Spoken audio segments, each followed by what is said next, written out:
Bonjour tout le monde, c'est Lam pour la quotidienne condensée du numérique. Je vous rappelle l'essentiel de l'actu-tech en quelques minutes. Pour l'intégrale, on a un live tous les matins à 11 h et dont le replay est disponible en bas dans la description de cette vidéo. En attendant, aujourd'hui, on va parler d'un aspirateur un peu en difficulté, d'un cabas intelligent, d'un vélo tricycle cargo assez souple. On va aussi parler évidemment de beaucoup de tablettes, beaucoup de stylés, un petit peu de gaming et beaucoup de vie privée.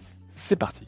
Commençons avec la détresse de ce petit robot autonome, ce petit Roomba d'iRobot, regardez, qui reste enfermé dans son petit tapis et dans sa tête, puisque il a sûrement très peur des lignes noires. Ça fait le tour du web, ça fait rigoler beaucoup de personnes, et on s'est beaucoup moqué de la pseudo-intelligence artificielle de ces robots. Ce qui est intéressant, c'est qu'un ingénieur de chez Roomba a répondu et expliqué que ces modèles qui sont un petit peu anciens et pas très malins, en fait, se basaient sur des capteurs à l'époque qui étaient juste des capteurs de lumière, et que pour eux, eh bien, s'ils envoyaient de la lumière et que la lumière n'était pas renvoyée vers eux, ils considéraient que c'était l'équivalent d'un fossé, d'une marche, et ils s'arrêtaient tout de suite. Évidemment, ça a été amélioré depuis, mais l'ingénieur de Roomba explique deux choses très intéressantes. C'est que, un, difficile d'avoir des technologies de pointe dans un prix contenu, et deux, c'est toujours facile de blâmer en fait l'intelligence artificielle ou les datasets, mais en fait, le problème vient encore une fois des équipements. C'est plus simple qu'on pourrait l'imaginer. En tout cas, bonne chance à ce robot, j'espère que quelqu'un est venu le libérer.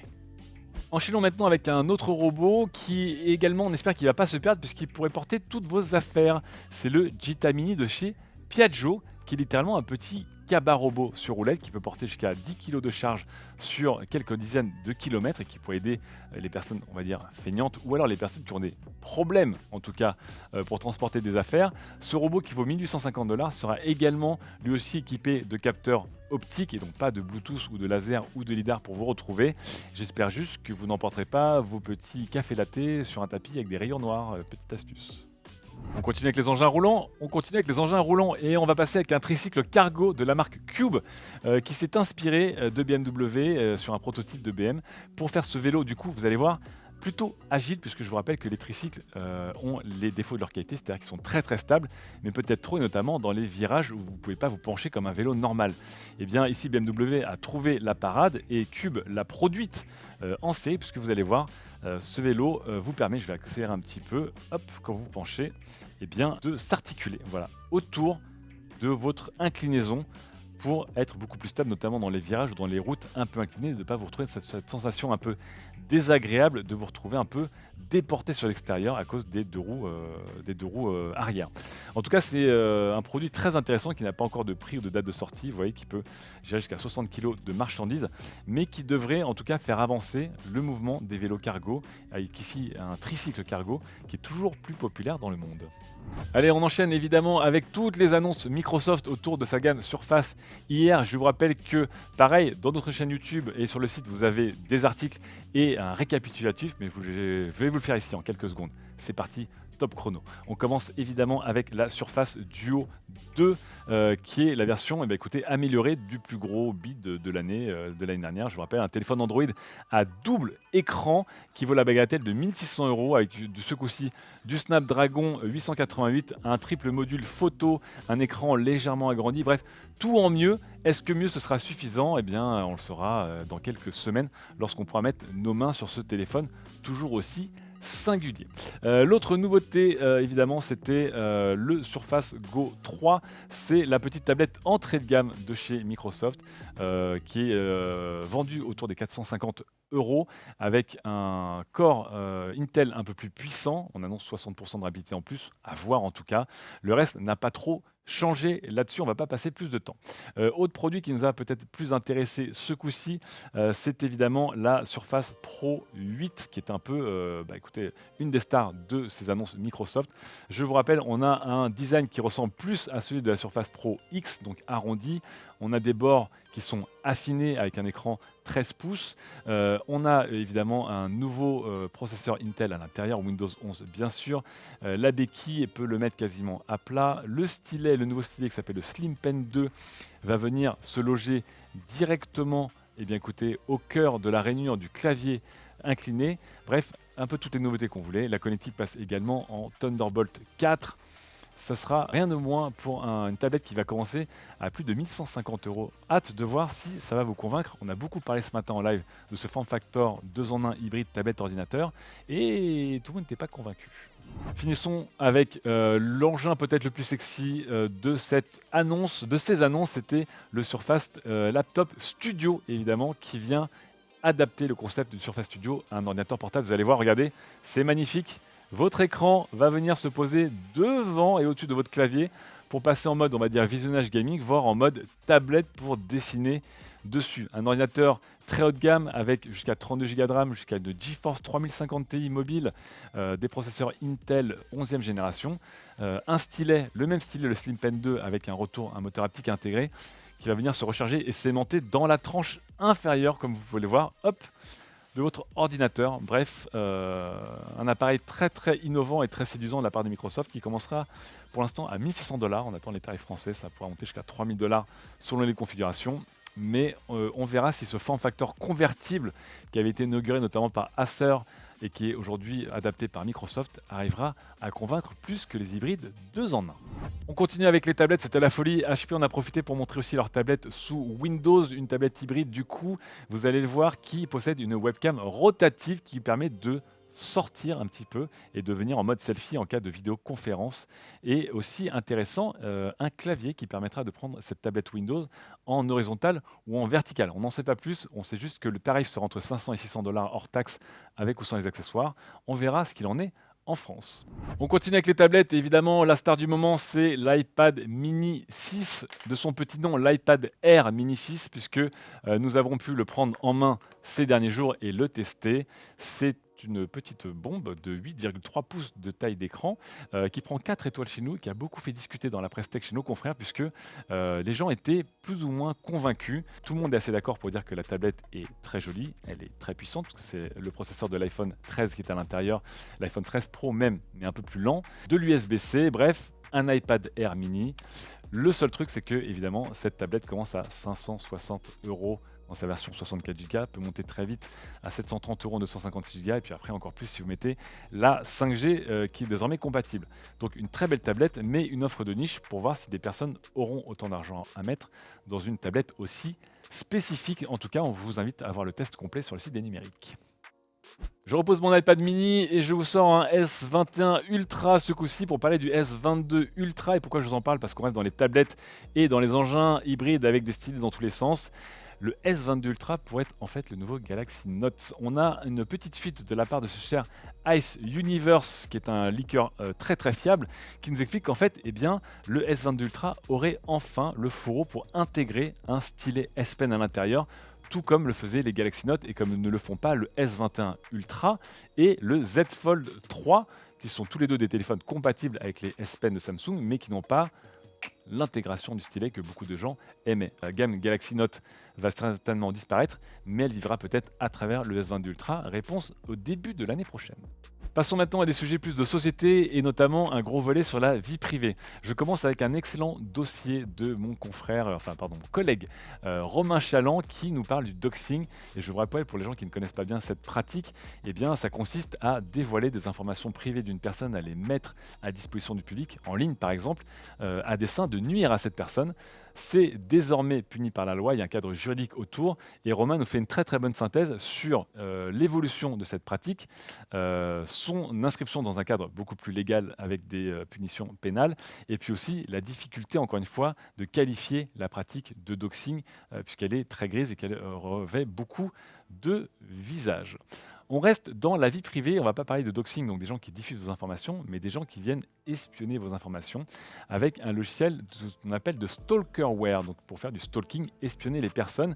Assez incroyable, nos confrères de Motherboard chez Vice ont découvert, écoutez, un logiciel qui s'appelle PC Tattletale.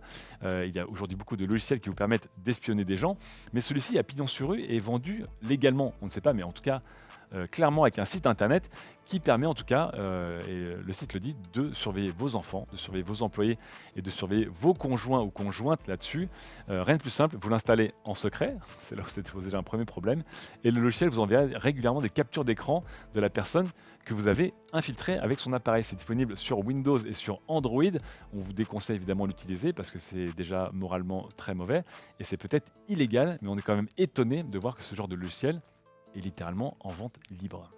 Continuons avec la vie privée et on va parler maintenant de santé mentale. On va aussi parler, du coup, on a parlé tout à l'heure de doxing.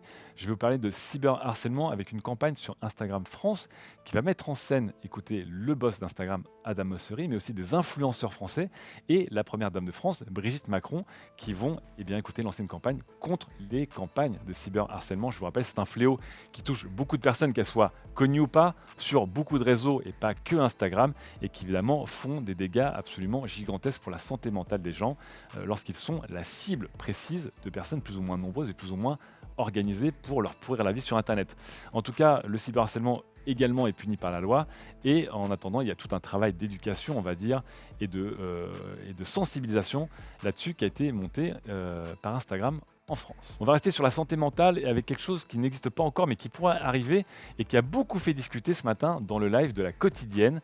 Est-ce que Apple peut détecter des signes de défaillance mentale ou de maladie mentale chez vous? Est-ce qu'Apple peut intervenir et faire des solutions?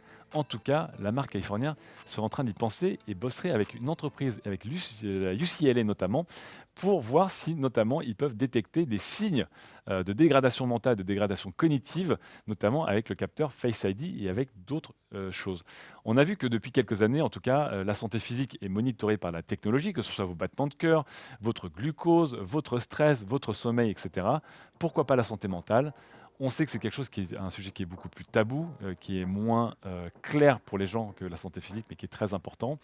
Est-ce que Apple, dans un respect hypothétique, en tout cas de votre vie privée, pourrait vous aider, vous et vos médecins ou des proches, en tout cas à détecter des choses importantes et graves, comme la dépression par exemple, avant que vous puissiez le faire? Ça pourrait être très très intéressant. Ça pourrait aller très clairement du bon côté des choses, ça pourrait aussi très facilement déraper. En tout cas, je vous rappelle que pour l'instant, ce ne sont que des études là-dessus, mais qu'on se rend compte qu'effectivement, technologiquement, on sait qu'il est très facile aujourd'hui de faire le profil psychologique de quelqu'un, ne serait-ce qu'à travers ses likes sur un réseau social. Et oui, en tout cas, si en plus la technologie pouvait voir sur votre visage si vous allez bien ou pas bien, à voir en tout cas, mais on suivra ce chantier de très très près. On enchaîne avec santé mentale ou santé physique, je ne sais pas, mais on va parler de cannabis et de consommateurs et consommatrices de cannabis qui jusqu'alors, et notamment aux États-Unis, lors d'entretiens d'embauche, pouvaient en tout cas être scannés par l'employeur et être sanctionnés, c'est-à-dire ne pas avoir l'emploi, voire être licenciés, si on pouvait retrouver dans leur sang des traces de consommation de cannabis, qu'elles soient médicamenteuses ou récréationnelles. En tout cas, Amazon est en train de changer son fusil d'épaule et Amazon vient de publier étonnamment sur son blog officiel un changement de position et un soutien à tous les efforts de changement de politique autour du cannabis. Alors, est-ce qu'Amazon est devenu cool bro? Je ne sais pas. Est-ce qu'Amazon veut vendre des pétards sur sa marketplace? Je ne pense pas. Mais en tout cas, Amazon, évidemment, a des intérêts propres à légaliser le cannabis et à relâcher les contrôles autour du cannabis, la consommation de cannabis. C'est évidemment que ça les aide à embaucher. Des études ont montré que déjà, ils avaient du mal à embaucher, mais que le taux de candidats en tout cas potentiels et crédibles et compétents, augmentait de 400% lorsque l'on mettait de côté leur consommation personnelle de cannabis. Je ne parle pas de consommation sur le lieu de travail, bien sûr. Amazon ayant découvert qu'il pouvait embaucher mieux et plus vite, tout d'un coup, Amazon est devenu pro-cannabis. Comme quoi, encore une fois, le capitalisme n'a vraiment aucune limite. On enchaîne maintenant et on va partir en Lituanie aussi avec un rapport intéressant et étonnant. Les autorités lituaniennes viennent de mettre en garde leurs consommateurs contre les téléphones Xiaomi, rien de moins. Selon eux, certains fichiers permettraient à Xiaomi de censurer certains termes à distance. Ce fichier qui s'appelle Mi-Ad Blacklist Config, si je ne m'abuse, a été trouvé dans les téléphones Xiaomi et contiendrait notamment 449 mots que les autorités lituaniennes verraient comme des mots interdits par Xiaomi avec des termes de type, par exemple, Free Tibet, Long Live Taiwan Independence, Democracy Movement, etc. etc., etc. Les autorités, en tout cas, s'interrogent et s'inquiètent d'une ingérence du constructeur qui pourrait venir censurer vos communications ou ce que vous voyez sur votre écran par rapport à certains termes. Alors, ça a fait beaucoup de bruit et ce matin, on a vu les premières enquêtes et les premiers tests là-dessus pour venir corroborer ou pour venir contredire cette affirmation de la part des autorités lituaniennes, affirmations qui ont été fermement démenties par Xiaomi qui promet qu'il respecte votre vie privée et notamment la RGPD mise en place en Europe. En tout cas, j'ai trouvé ce test très complet de la part de nos confrères de chez XDA Developers qui ont été fouillés dans la ROM européenne d'un Mi 11 Ultra pour voir s'il y avait un fichier. Première nouvelle, ce fichier existe bien. Deuxième nouvelle, ce fichier ne contient pas 449 mais 2210 termes. Et troisième nouvelle, plus étonnante, c'est qu'ils n'ont pas trouvé de termes qui étaient liés à des termes religieux ou politiques par exemple, mais ils ont trouvé des termes qui étaient liés notamment au sexe, par exemple, mais aussi à des produits concurrents, des produits maison. Donc il y avait un peu de tout. Et donc ça, c'était la première conclusion. La deuxième, c'est que les mots qui sont inclus dans ce fichier caché du téléphone Xiaomi, pour l'instant, n'influent pas autre chose que certaines publicités. Donc difficile de prouver que le téléphone Xiaomi filtre et trie plus certains mots que d'autres pour vous envoyer de la publicité personnalisée que d'autres téléphones Android notamment. La conclusion d'XDA Developer, c'est que pour l'instant, et en attendant des tests plus approfondis, ils ne peuvent pas prouver que Xiaomi intervient en secret sur votre téléphone pour contrôler ce que vous voyez ou pas, que ce soit dans vos communications interpersonnelles ou dans ce que vous voyez notamment dans vos publicités. Affaire à suivre en tout cas. Il faut que j'arrête de dire en tout cas. On termine ce condensé bien condensé, bien intense avec une news gaming et les premiers tests de SSD pour la PlayStation 5 qui, je vous rappelle, depuis son dernier firmware, vous permet d'accepter en fait d'autres nouveaux SSD. Méga surprise, vous pouvez installer des SSD pas forcément les plus chers, les plus performants. Ça ne changera pas grand-chose à votre expérience sur la PlayStation 5. Oh, incroyable par rapport à leurs promesses folles. Et bien en tout cas, The Verge, de même que Ars Technica, ont testé des SSD pas très chers et globalement à peu de détails près. À peu de choses près en tout cas, ça se comporte de manière quasiment identique et ça va très bien. Donc encore une fois, ne dépensez pas tout votre argent dans ce SSD conseillé par Sony ou certifié par Sony. La plupart feront l'affaire. C'est la fin de notre petite émission quotidienne condensée. Je vous laisse avec les derniers tests et dossiers évidemment sur le site des numériques. Je vous ai parlé du dossier sur le doxing, mais on a aussi testé la nouvelle Razer Basilisk V3, une souris gaming qui nous a largement convaincus, 5 sur 5. Nous avons également testé, je ne savais même pas qu'on testait ça, des prises électriques connectées externe et étanche, incroyable pour brancher dans votre jardin notamment des produits et connecter des produits en Wi-Fi ou en Bluetooth. Et enfin un petit avertissement sur le V12 Slim de Dyson qui nous a beaucoup impressionné. Attention, il ne serait pas compatible avec la plupart des accessoires des autres aspirateurs Dyson. Henri vous dit tout dans cet article. Voilà pour l'actu du jour, je pense qu'on vous a mis bien, vous avez de quoi lire et digérer tous les liens qu'on met en description. On se retrouve dès demain pour un prochain épisode. Merci de nous suivre encore, de mettre des pouces bleus et d'être fidèles. Ciao.